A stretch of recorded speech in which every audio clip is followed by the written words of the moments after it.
So no, things are good. Looking forward to the next one.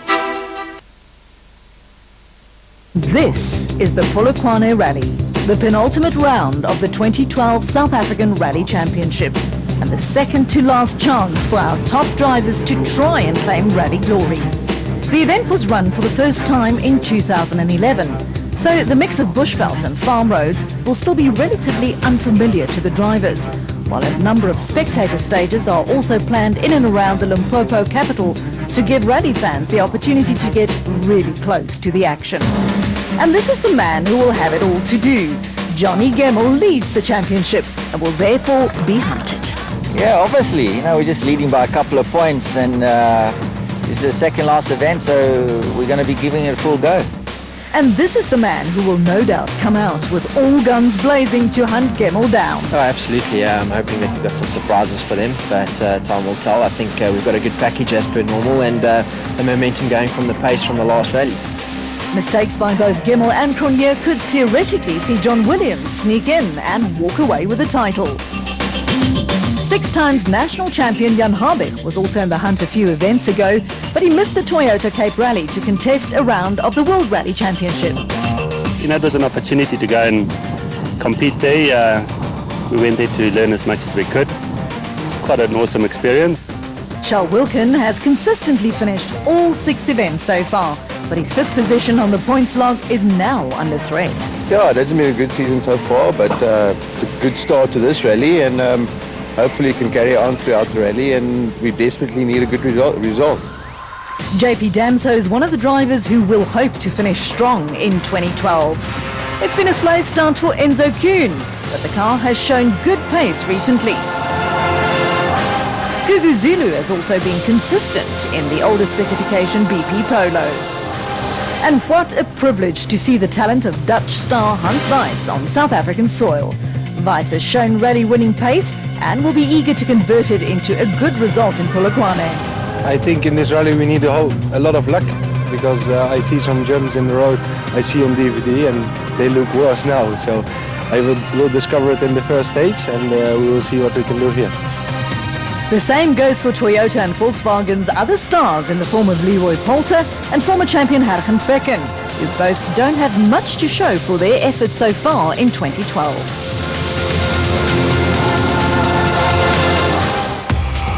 Unlike most rallies, which normally take place on Fridays and Saturdays, the Polokwane Rally will be contested on the Saturday and Sunday, but the action still got underway on the Friday with an exhibition stage on the outskirts of the town.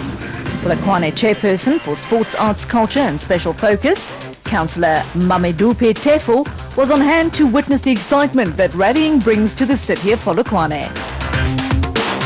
This is an exciting moment for Polokwane as a city, because this will boost the economy of our city, Polokwane, and also to promote Polokwane as a sporting hub for Limpopo province. Soon after, the councillor was strapped into the hot seat of the Imperial Toyota Auris alongside South Africa's Dakar champion, Geniel de Villiers. Quite amazing! Wow! I love it! But on to business, as the country's top 10 ranked drivers must set a qualifying time just like in Formula 1. But unlike Formula 1, pole position does not mean that you have to start first. In rallying, first on the road is often a disadvantage, so qualifying could play a huge role in the outcome of the event. The advantage of winning the stage enabled the fastest crew to choose their start positions down the field, and thus avoiding having to sweep the road of loose stones and gaining the advantage of better traction. Charles Wilkin set the fastest time in qualifying and chose to be 8th on the road, while championship leader Gemmell could only manage the 10th fastest time. This would have forced him to sweep the roads, but his Toyota teammate Leroy Poulter took one for the team and chose to be first, allowing Gemmell to launch his attack from 4th. So it's Poulter who is waved off from the Peter Mokaba World Cup Soccer Stadium first, followed by the Volkswagens of Hans Weiss and Enzo Kuhn. Gemmell starts 4th, ahead of Hein Lateghan and Jan Habig. And this is what they'll be facing. Stage 1 on the Kruger farm is a 31-kilometre affair of high-speed sweeps on dusty farm roads. And with no chance to service the cars before taking on Stage 2, A mistake here could mean the end of your rally.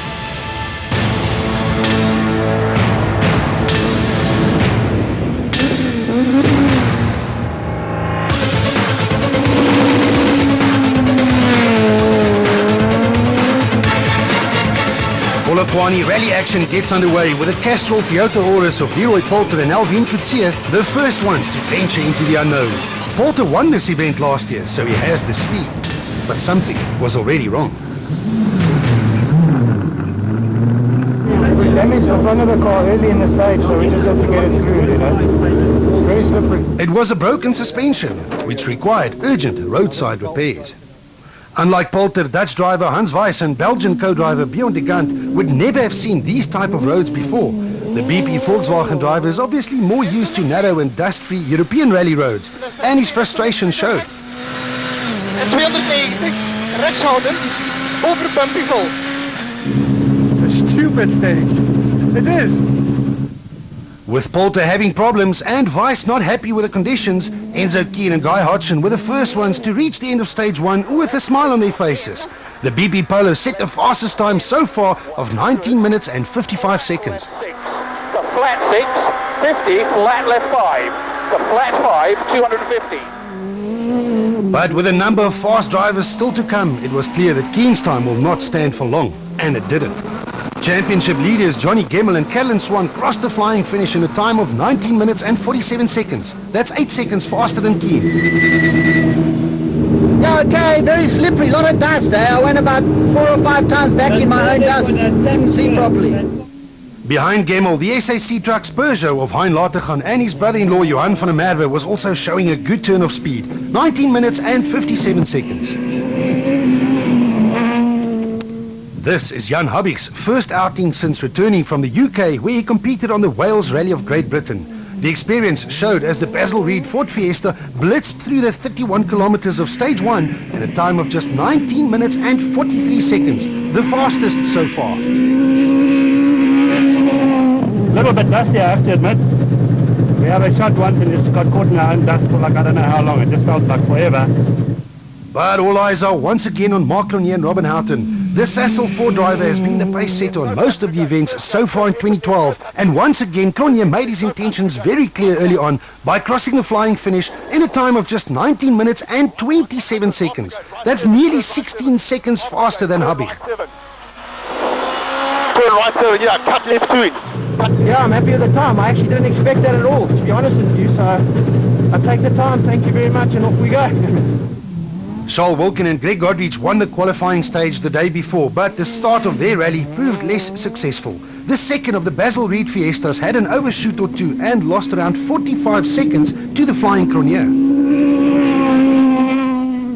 BP Volkswagen's Hergen Vekken and Pierre Arries announced before the event that this will be the rally in which their fortunes will change.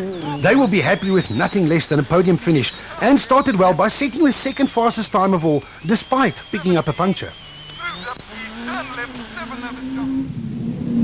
Cronje's teammates John Williams and Kobus Frey started 10th on the road in their Sassel Ford and also went on to set the 10th fastest time, but it was already 35 seconds off the pace set by Cronje. Loads of talent and driving skill is present behind the wheel of the older generation Q8 Oils Volkswagen Polo of schoolboy Henk Latergan. Latergan Jr. and co-driver Barry White started their campaign by setting the 5th fastest time. And unbelievably, not even a 10th of a second could separate the Polo of Latergan and the Imperial Toyota Auris of Geniel de Villiers and Celeste Snyders after a full 31 kilometers of special stage rally. So it's Mark Cronje who takes the early lead by a full 14 seconds from Hergen Vekken, with Jan Habig in third. Johnny Gemmell loses 20 seconds to his championship rival, ahead of Latergan Jr. and de Villiers. Enzo Kuhn is 7th, ahead of Latergan Senior and Dutch driver Hans Weiss, while John Williams takes up 10th. Stages 2 and 3 add another 40 kilometers of special stage distance to the already tough Polokwane Rally. The teams will be allowed to refuel their cars and to fit new Dunlop tyres in between, but nothing more. This proved to be a problem for Castrol Toyota's Leroy Poulter, who was still driving with damage to the left front suspension of his Auris. He did however manage to do an innovative roadside repair which allowed him to not only complete stage 2 but to set the fastest time of all on stage 3. Unfortunately for Poulter, the repair caused him to be late for the start of stage 2, and the time penalty that will be added at the end of the day will drop him way down the leaderboard.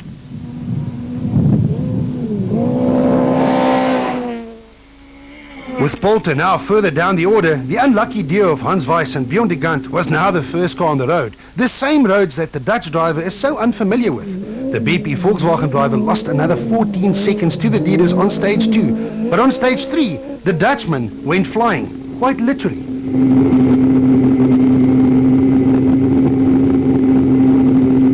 Soon after, the BP Polo came to a halt, bringing an end to yet another African adventure for the young Dutchman.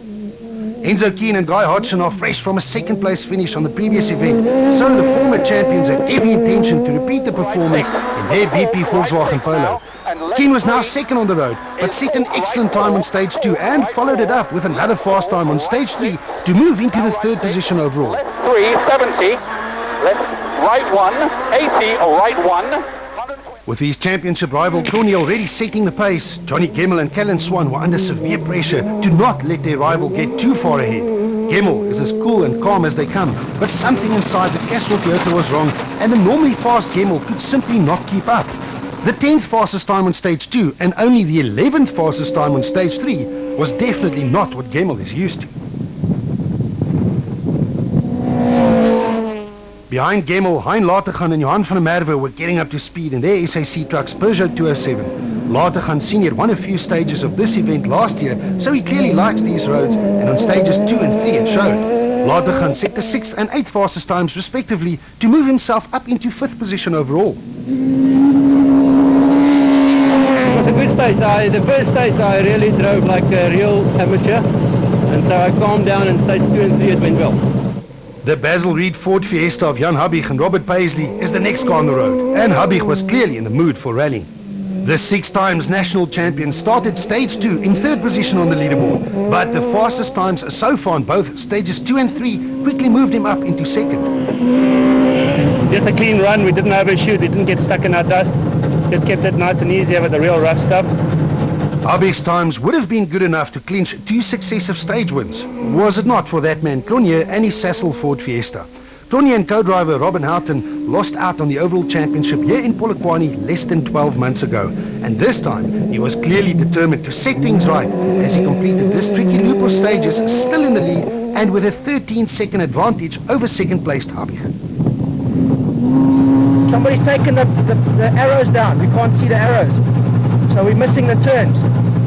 Charles Wilken and Greg Godrich had a slow start to the Polokwane Rally, but a time just 2 seconds slower than Cronje's stage-winning time on stage 2, followed by another quick time on stage 3, saw the Basil Reed Ford Fiesta climb from 15th overall straight into the top 10. They say that South Africa is one of the most competitive rally championships anywhere in the world, with so many talented and champion drivers all fighting for the same glory. And fight is exactly what former champions Hergen Fekken and Pierre Aris decided to do.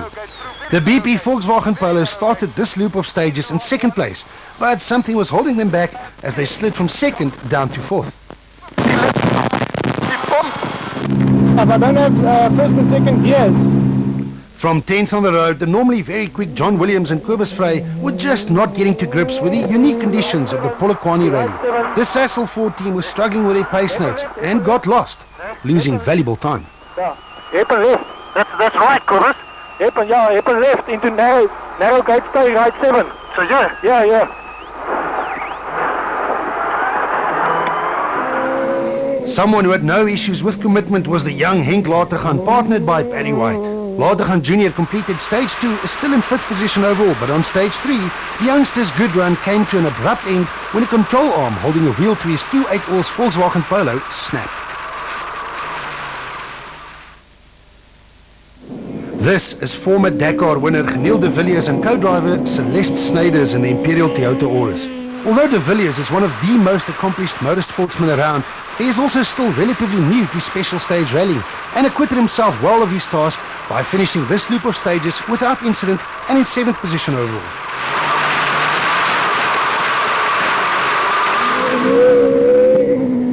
Behind de Villiers is someone who is definitely no stranger to rallying. With a surname like Damso, rallying is in your blood, and together with Grant Martin, Jean-Pierre Damso was doing his best to fight for a spot in the overall top 10. After stage 3, the team total Toyota driver occupied 9th. And this is proof of just how competitive South African rallying is. Japie van Niekerk and Gerard Snyman were driving sensibly in their new Africa Developments Volkswagen Polo, but were still a few seconds behind the overall top 10.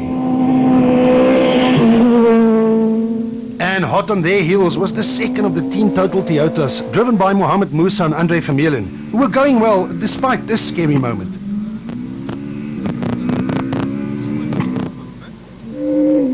And for the 2012 Polokwane Rally, Team Sassel had not one, but 2 Cronjes behind the wheel of their Ford Fiestas. Mark Cronje's younger brother Gavin Cronje also joined in on the action and was still getting to grips with the fast pace of top-flight South African rallying. And so was Shamir Varihawa and co-driver Dani Stassen. This was multiple off-road racing champion Varihawa's first attempt at special stage rallying, and the Varigo Toyota driver was clearly enjoying the experience. After more than 70 kilometers of fast gravel road action, Mark Cronje sets the pace at the top. But a determined Jan Habig is only 13 seconds behind. The Volkswagens of Enzo Kuhn and Herman Fecken are in hot pursuit. Laterhan is currently 5th, ahead of Gemmel, who finds himself in an unaccustomed 6th. De Villiers is doing well in 7th, while Poulter's pending penalty will drop him down the leaderboard at the end of the day.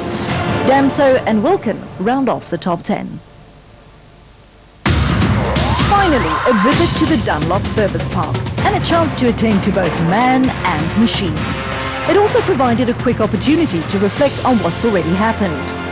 Unfortunately for Hans Weiss, he will no longer take part in the Polokwane Rally. We had an emergency landing on the stage, and okay, we took the jump a little bit too hard. We had some electrical problem, the car stopped. We lose a lot of time now, so that's bad. It is also not the start that Toyota's Leroy Poulter had hoped for. I think one of the bolts on the holding the uprights on shed off. It was holding by one, and managed to put like Allen key in with some duct tape and camel ties, and we made it to the end now. Volkswagen's Herman Fecken was on the pace, but he now faces a new problem. The guys are now replacing the gearbox, and we'll see if we can get back in the game. Join us after the break for more Polokwane Rally action. Will Cronje stay on top, or will Gemmel find the winning pace that has been eluding him? It is still day 1 of the Polokwane Rally. The action so far has been as hot and dusty as the Limpopo province itself. And for some reason, championship leader Johnny Gemmel is not keeping up with his rival. Yeah, you know, we started off 4th on the road this morning, and then we were 3rd, then we were 2nd on this last one. But it's very slippery, so we're losing time there. Instead of Gemmel, it's Jan Habig who has taken up the fight for the top spot. But yeah, we're having a fairly clean run. You know, there's no service between the stages, and one's got to keep that in mind. But as expected, the top spot is currently occupied by a flying Mark Cronje. Very, very difficult start of the rally. It's very difficult to find the roads. So everything just blends in. It's very, very dry. So it's been quite tricky.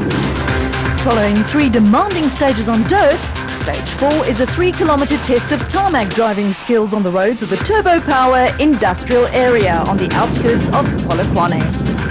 After this, the crews will revisit the Dunlop Service Park to fit gravel tyres before heading out to once again tackle the same 3 dirt stages that have caused so much drama already. Charles Wilkin and Greg Godrich are usually masters on these type of stages, but disaster strikes as one of the side shafts inside the Basil Reed Ford Fiesta snaps around the first corner. To make matters even worse, the power steering also lets go a corner or 2 later, forcing Wilkin to lose precious time. Hans Weiss and Bjorn de Gant were renowned tarmac specialists before starting their South African rally campaign in 2012. His time was only 7th quickest, but it was spectacular to see the BP Volkswagen Polo being manhandled by the Dutch driver. 360. Rechts 2 snel, snij langs paal. The BP Volkswagen technicians made a miracle happen by changing the entire gearbox inside the Polo of Herman Fecken and Pierre Arries in less than 30 minutes. And the former champions were now back up to full speed, setting the 4th fastest time. John Williams and Cobus Frey were not having a good event so far, but the 3rd fastest time would have helped to restore the Sasol 4 drivers' confidence. Enzo Keane and Guy Hodgson have been around long enough to have seen all types of stages in their long rally careers, and Keane kept the pressure on the leaders by setting the 2nd fastest time. 150. And the stage victory, well, it was indeed by a Sasol Ford Fiesta driven by a Cronje, but with younger brother Gavin behind the wheel.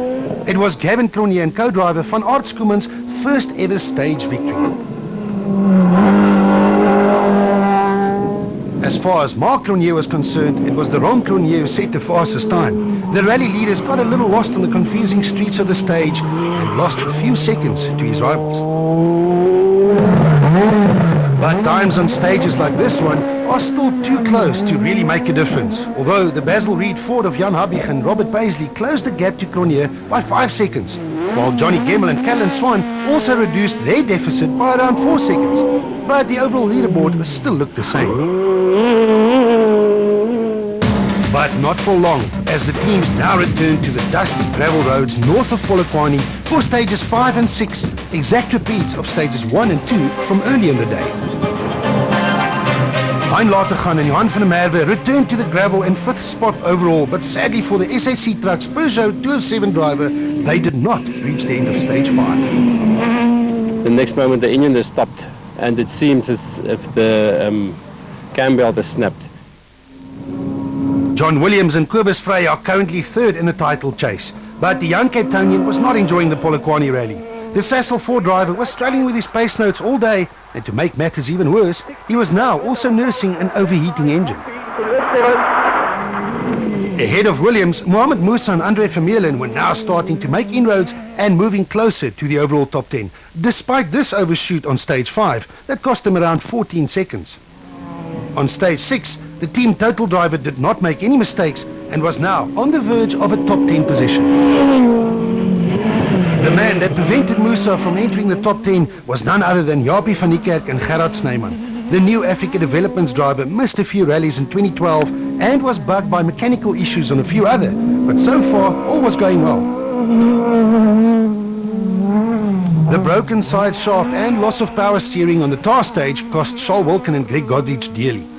The repairs took longer than what is allowed, so the Basil Reed Fiesta will also receive a severe time penalty come the end of the day. Wilken, however, fought back bravely by setting the 6th and 2nd fastest times of all on these 2 stages. Few drivers are as consistent as Jean-Pierre Damso navigator Grant Martin. Damso normally doesn't take too many risks, and with people running into trouble all around him, his strategy was now starting to pay off. The team total Toyota driver started stage 5 in 9th place, but moved up to 8th at the end of that long stage. And after stage 6, he gained another position. Unfortunately, when one man goes up, it means another has to go down. And sadly for those who were looking for a championship fight between Cronje and Johnny Gemmel, it was Gemmel who lost more ground on these 2 stages. The normally super quick Johnny Nitro, as he is also known, was baffled at the lack of speed from his trustworthy Castrol Toyota Auris, as he slid down the leaderboard from 6th to 8th position. No such problems for the Imperial Toyota of Geniel de Villiers and Celeste Snyders, who were having one of their best outings since the Dakar champions returned to rallying earlier in 2012. De Villiers knows that you don't have to win every stage to get a good result, and by not running into trouble or making any mistakes, he climbed to 6 on the overall leaderboard after stage 6. And it's been a while since the names of Hergen Fekken and Pierre Arries appeared near the top of a rally leaderboard. The former champions have seen the ugliest side of Lady Luck so far in 2012. Although the gear ratios weren't perfect, the new gearbox inside the BP Volkswagen Polo was obviously working fine, and they soldiered on to maintain their 5th position overall. Gearbox, we're using different ratios, so it's a bit of a problem, but it's better than having no gears. Ahead of Fekken were BP Volkswagen teammates Enzo Keane and Guy Hodgson, who have also struggled with teething problems inside the new Polo, but the car seems to get better and more competitive with every outing, which now allows former champions like Keane and Fekken to fight for podiums and victories like they have done so many times before. Keane completed these two tricky stages in fourth and well within striking distance of the leaders. Actually, both Keane and Fecken and a few others knew that they would still gain a position come the end of the day, because Leroy Poulter still had a time penalty hanging over his head. The only thing that Poulter and co-driver Alvin could do was to drive as fast as possible, and that they did. The Castrol Toyota set the fastest times on both stages 5 and 6 to somewhat minimize the effect of the pending penalty.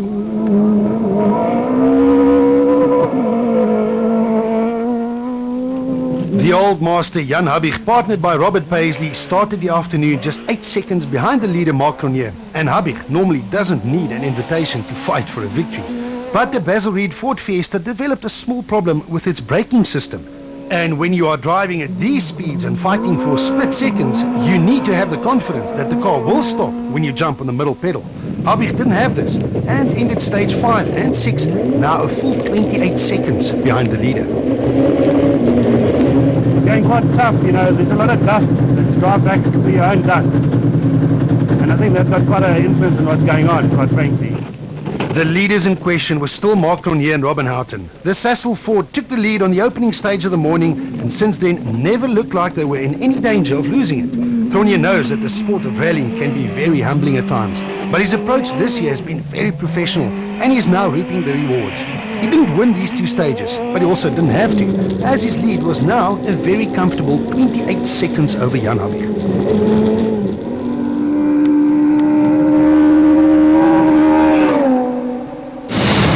To take a breather and scan the results after more than 120 kilometers of flat-out rallying. Mark Cronje extends his lead over Jan Habig to 28 seconds. The name Leroy Poulter still appears in third, but will drop down the order at the end of the day once he receives a 5-minute lateness penalty.